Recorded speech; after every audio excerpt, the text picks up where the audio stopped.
Welcome to the On Your Side podcast. I am Susan Campbell, and today we're talking about a very familiar feeling for a lot of people. A lot of us have gone to the car lot, and a lot of us have felt like, oh my goodness, what just happened to the price? I looked at a car, I fell in love with the car, and then all of a sudden we go to buy the car, and it is suddenly thousands of dollars more than expected. I know that I have had similar experiences. This is so frustrating for consumers.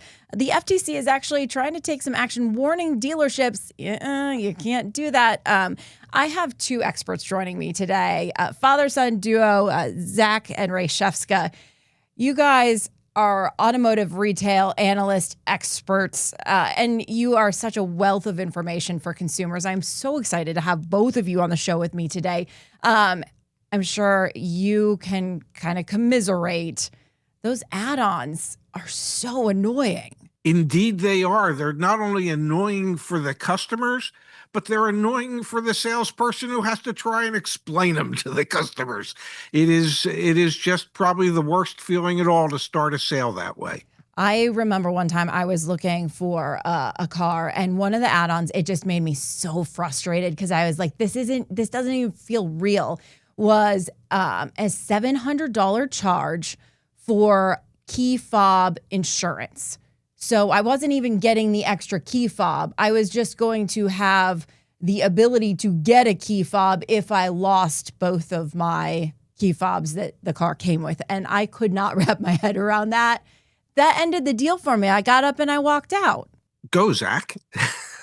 Yeah, I mean, unfortunately, these things happen all the time. Dealers get really creative with the add-ons that they add to a car deal, whether it be additional products. So in that case, it's like a finance and insurance product is what that would be considered. Sometimes customers will also see things like gap insurance just show up on the price quote, or the vehicle service contract that they didn't ask for, which is colloquially referred to as the extended warranty. Those things can show up, which, to be clear, they have value. They do. They're typically marked up 1, 2, 300% from cost. So it's something that a customer needs to negotiate. That definitely was not on the advertised price online. And then the other subset of add-ons that we see are just fees, just all sorts of creative fees. Me and my dad were reviewing some yesterday, used cars for sale that end up having a recon fee. What is a recon fee? Who knows? It's an arbitrary number that gets added on to the advertised price online that maybe insinuates how much the dealership spent to recondition the vehicle, get it showroom ready. Why is that an add-on fee? Why isn't that just part of the selling price? So fees and products, they all get added to what we call the out-the-door price, which is what customers should always negotiate on. And then we got the doc fee. I know there is a cost to preparing documents, to filing them, getting them to the right place. But sometimes these doc fees are sky high. How much have you seen doc fees actually add up to? Well, we have seen, for instance, in the state of California, doc fees are capped at $85, which seems pretty darn reasonable. And then you can travel to the state of Florida, which is the wild, wild west when it comes to doc fees. And the state average for Florida is $999, and we have seen cases as much as $1,499, $1,499, which is, by the way, just pure profit for the dealership. There is really no cost associated with it. Holy cow. $14.99. That is, I would be so mad. So look, this is something, we know that there might be add-ons, but the Federal Trade Commission is saying, add on whatever you want, but consumers have to know it up front. The add-ons can't be a surprise at the end of the deal. And they just sent warning letters to 97 auto dealership groups around the country saying you might be engaging in some deceptive practices here. Give me a reaction to these letters being sent. Is this an important move? I think this is a tremendously important move to bring awareness. This actually happened back in 2023, if I'm not mistaken, during the FTC's tenure under the Biden administration. There was the CARS Act that ultimately ended up not getting pushed through the FTC, which ultimately had language similar to this. You cannot advertise one price and sell it for another price. You cannot advertise one price and then sell it at another price, conditioned if the vehicle that the customer is buying is financed. You cannot advertise one price and sell it at a different price if the customer doesn't have a trade-in. You cannot advertise a vehicle that actually isn't for sale. Like, these are very baseline things that the FTC has been pushing for a long time. One of the challenges that the industry has faced is there are a lot of good actors. There are a lot of good dealers out there, and they get an unlevel playing field to compete, and ultimately, obviously, customers too, because their listings might actually show up on these websites as not a great deal because it's too high, but doesn't include all the BS. And so there's a real structural challenge in the car buying process and in the auto industry where, unfortunately, the few bad apples, they kind of rot, the bunch. And we, over the past year, have built out some data tools to help identify quote unquote bad dealers and good dealers. I like to more frame it transparent and non-transparent dealers. And one of my big frustrations, Susan, is in that letter from the FTC, they didn't name the dealerships. And we built out a scorecard. We grade dealers. We've graded 10,000 dealers from F to A. And fortunately, not that many get F grades, only about 6%. But we know those dealers who aren't being all that transparent, and it's a good tool. It's a good resource for consumers to kind of know who to avoid banging their head up against a wall with. Yeah, I want to dig into that in just a second. I did reach out to the Federal Trade Commission because I was also frustrated that they didn't tell me who these 97 auto dealership groups were. And I asked, okay, tell me how many, if you can't give me the names, tell me were any of these places in Arizona, or how many dealerships are we talking? I mean, we're hearing 97 dealership groups. That could be way more dealerships than just 97, right? And so they responded back with a very quick email. We're not saying where the letters were sent or which dealerships received them. You might be able to get that information by submitting a FOIA request on the FTC's website. So we're doing that. We want people to have this information because it's important information. But talk me through your database. When you are giving somebody an A rating, what does that actually mean? Yeah, so me and my dad for the past 6 years have been helping people buy cars. That's what we've built with CarEdge, our YouTube channel, our website. And a year ago, we started actually giving customers an AI agent that would contact dealers on their behalf. This has been so interesting. So between now and then, we've contacted dealerships more than 50,000 times. So this is in about a year. We've contacted dealerships 50,000 times, and we get price quotes. Like what we do is what we preach in our content, or even on an episode like this, ask the dealer for the out the door price, because the price you see online is not necessarily the price you're going to see when you get the out the door price with all the fees, the add-ons, et cetera. And so our criteria for grading dealers comes from that database, which every single day is growing. Every day, about 500 new interactions with dealers happen as a result of these agents texting, calling, and emailing car dealers nationwide. And we look for price transparency. We look for the doc fee to be reasonable relative to competition in the area. We look for data quality. So is the dealer actually disclosing what the information is on that worksheet? And we look to see how far off the final price is from the advertised price. So it's pretty, and in doing that, to be clear, we back out state taxes and things that are not dealer add-ons. And in doing that, you can come up with an algorithm. We came up with an algorithm to grade dealers. And fortunately, it's about 15% of dealers get a D and an F. So the majority are doing good, really, really good. It's just those dealers, the 15% that are doing bad. I hate to correct my dad here, but the most recent data we have was 1633. We've got two dealers that have a $1,633 doc fee, one in Illinois and one in Florida. And you know what's scary about the one in Illinois? Illinois is another state that has a cap on the doc fee. Doesn't seem to stop this dealer from operating that way. Me and my dad looked at one yesterday. It was a dealer in California. They had $455 in fees, just bundled fees, no delineation of doc fee. You can make a case their doc fee is $455. The state cap there is $85. So in this project, what we've built, we're starting to bring some light to bad actors and, more importantly, really good actors. And I think the FTC could go on that website that we built and probably send a few more letters if they wanted to. We have all the receipts there. All the price quotes are redacted with personal information, but available for access. It's pretty neat.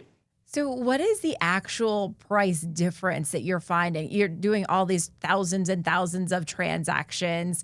What's the actual price difference, in the door, out the door? It's around 7%. Wow.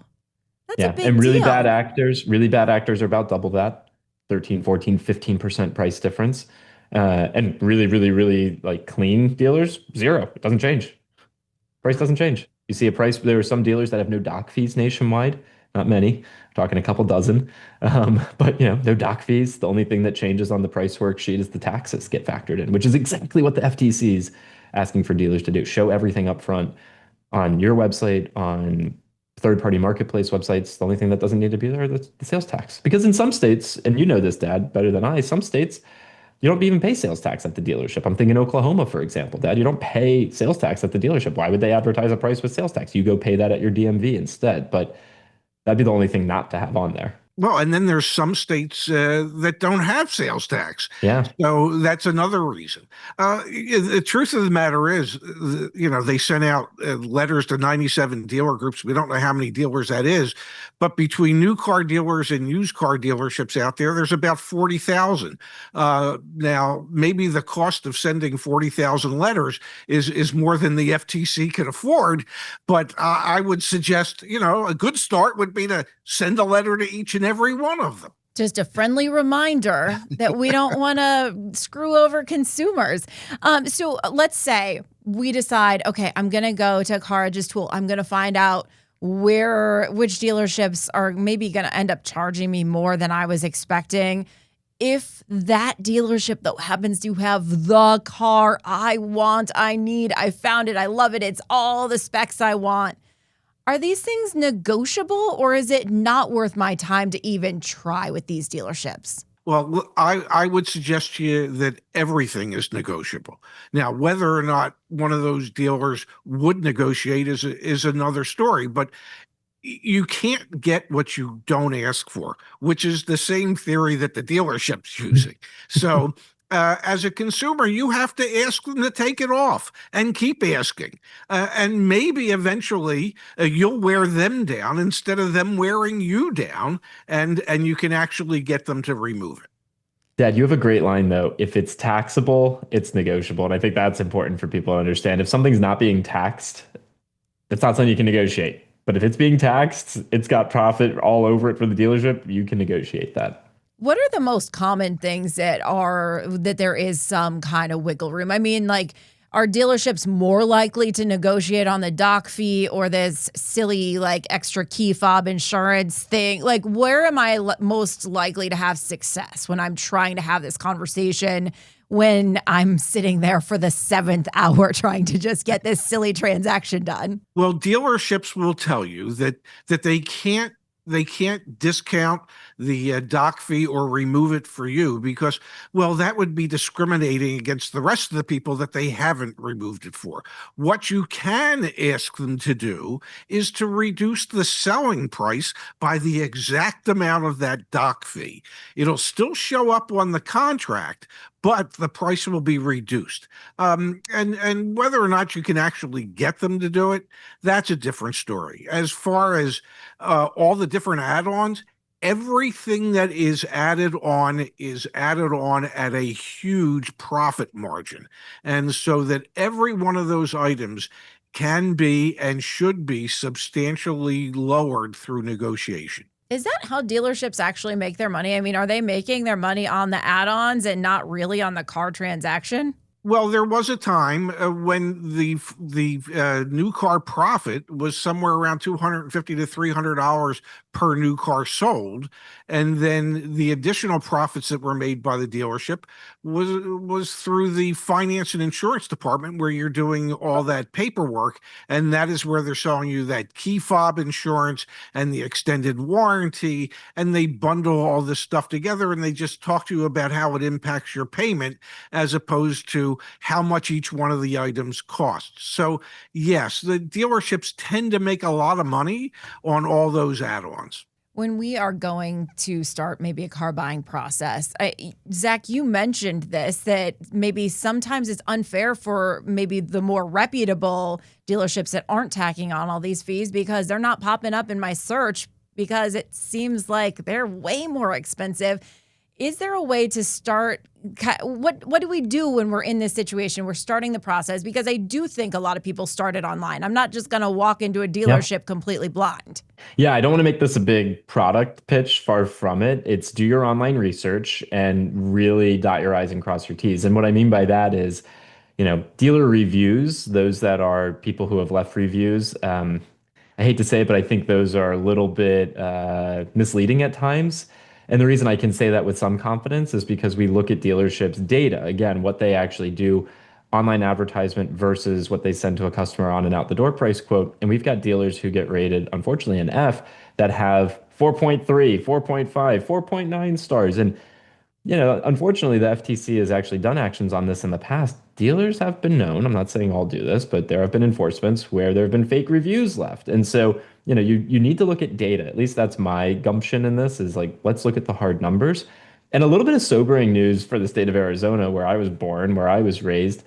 The amount of dealers that are adding add-ons in the state of Arizona, it's 75% of quotes. We've done over 1,500 out the door price quotes in the state of Arizona, and 75% of them have add-ons. The national average for our database, which is almost 40,000 verified quotes, it's 52% have add-ons. So the state of Arizona is a tricky one. There is no cap on doc fees in the state of Arizona as well. So we see a range anywhere from, we've got some dealers at under $500 to dealers that are charging $1,000. So it's a bit of a crapshoot, but I think if you start online, it's do your research and question everything.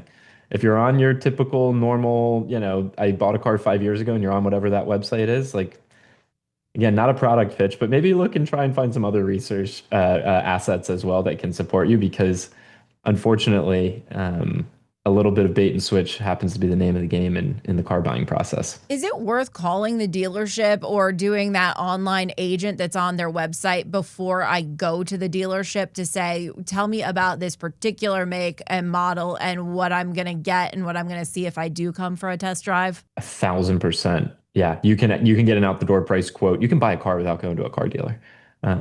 So absolutely, doing it from home saves you time, headache, effort, and energy. And am I going to find different things from that versus maybe the online search on some of these other websites that list out all the vehicles for sale in a particular zip code? Absolutely, you will. And one of the things that you have to remember is that a dealership that doesn't want to provide you with the information you ask for is usually not the dealership you want to do your business with. If you ask for a detailed price breakdown and the response is, well, when can you come in? I guess your response should be, well, whenever it is you feel like you can provide me with the information I asked for. As a consumer, we have a moral dilemma. And that moral dilemma is, do I want to spend my money with somebody that lied to me to get me to show up there? Or do I want to spend my money with the dealership that did not? Our hope would be that ultimately you would not want to reward the bad actor. But oftentimes customers do because they've spent 5, 6, 7 hours there. And the assumption is, well, if I leave here, I'm going to have to do the same battle in the same amount of time at the other dealership. So you end up rewarding the bad one when the good one might have only taken an hour and a half. And there are good ones out there. You promise me? I'm telling you. Yes. Even in Arizona. I'm gonna get you after this podcast to go on the record with me for which ones. So that kind of was a good segue though into this product you have built out on CarEdge, where you have an AI negotiator, because there are some people who absolutely hate this process, loathe it, would drive a car into the ground just to avoid the shopping process. Just give me the quick. We've talked about it a little bit before, Zach, but remind our listeners how that AI negotiator actually works. Yeah, and I will say everything that we've been talking about today is accessible online. If you Google search car dealer ratings Arizona and put CarEdge at the end of that, you'll see we have the list of dealers with the lowest doc fees, highest doc fees, all that. It's publicly accessible. We encourage everyone to use that as a research tool during their car buying process. But really what we've built on the tech side is so fascinating to me because it's just a system that gets out the door price quotes. I think there's a fundamental flaw in how vehicles are advertised for sale online, and that is what the FTC does, these letter writing campaigns against, but then sadly no real action. There's online advertised prices that are BS. There's a ton of people that work at the dealership to follow up with leads galore. And it leads to this really, no pun intended, really poor customer experience for everyone involved: the customer, the business development center rep, the salesperson, the sales manager, et cetera. And so what we built are AI agents that create a phone number and an email address on your behalf. You go around, you find the vehicles that you're interested in, and instead of you having to call, text, and email them to get pricing, the agent does it for you. And then if you're interested, it can even negotiate on your behalf. It's been really fun to build that and see that work. The idea that someone could buy a car or negotiate the price of a car while they're at their kids' swim practice, for example, and not have to deal with all the BS, and then ultimately just take delivery and sign the paperwork. Pretty cool. And obviously, it allows us to collect a lot of data that previously to this was not accessible. It wasn't being aggregated in a way that could be of benefit to the industry and to consumers. And so I'm feeling really proud about what we've built there, and definitely think it's a game changer for how cars get bought. So fun. I can tell you guys actually really have fun working together. What is it like to work with your dad and your son and like do this whole thing together? Because you are building something unique in the space. What do you think, Pops? Well, let me say, as a father, I couldn't be prouder. One of the things that Zach hated growing up was how many hours I was actually at the dealership. When we were in Scottsdale, I spent a good 10, 12, 13 hours a day at Acura North Scottsdale. That was the store that I worked at. And he never saw me.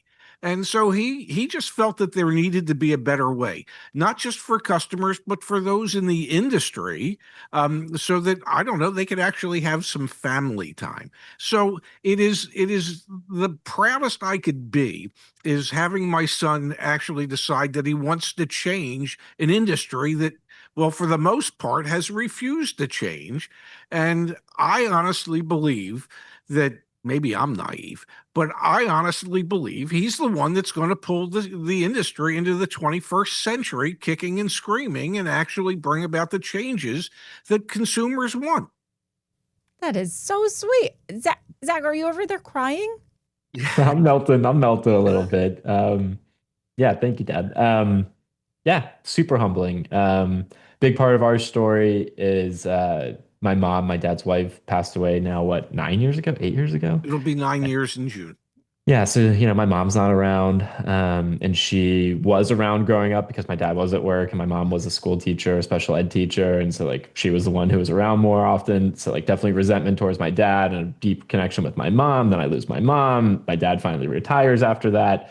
I'm like, WTF? Why are you retiring? Mom's dead now. Like, what are you doing? And so like, yeah, we have a ton of personal connection through this, and it's made our relationship awesome. Comes with its challenges too. Like part of me, I was just reflecting on this the other day. I was like, kind of miss just like not talking about work with dad. But for what it's worth, like I think we're doing some really big and important things for this industry and for humanity. And like my dad's on payroll and I'm on payroll, and we've been doing it for 6 years. Like we're killing it. It's so fun. And we get stopped in public as the guys who helped you buy a car. Like, yeah, this could all turn into nothing tomorrow, and it has been an incredible journey and one that I'll forever remember. And I do think we're on to something, which is also really reassuring. I love this personal story and this connection. Shout Thanks. out all the places where people can find you. I know YouTube is where you talk to a lot of consumers all the time. Yeah, me and my dad are CarEdge.com. If you just Google that, all the things I think should pop up, fingers crossed. And I would say for my dad, he's on LinkedIn once a year. He does these like annual essays that he writes on LinkedIn. So go connect with him on LinkedIn. And I'm a little more on social media. I have a personal website where I've talked about building the business. It's just my last name, our last name, Shefska, SHEFSKA.com. Amazing. Thank you so much. You've given us a lot to think about. You have given car buyers a lot of empowerment, I think, and we're going to be a little bit more prepared the next time we go to the car lot. That's our hope. The On Your Side podcast is produced by Brad Denny. Our audio engineer and editor is Todd Martin. Segment producer is Colin Stanton. And I'm Susan Campbell. If you have a problem you can't resolve, maybe we can. Send us a message through azfamily.com or our AZ Family mobile news app. Look for the On Your Side section and leave us a message. Thanks so much for listening to the On Your Side podcast. And if you like it, leave us a review. We'll see you next week. On Your Side is on Good Morning Arizona every weekday morning at 6:45 and 7 o'clock, and every weekday evening on Good Evening Arizona at 4 and 5 o'clock. You can also catch it on Arizona's Family News at 9 on 3TV every weeknight.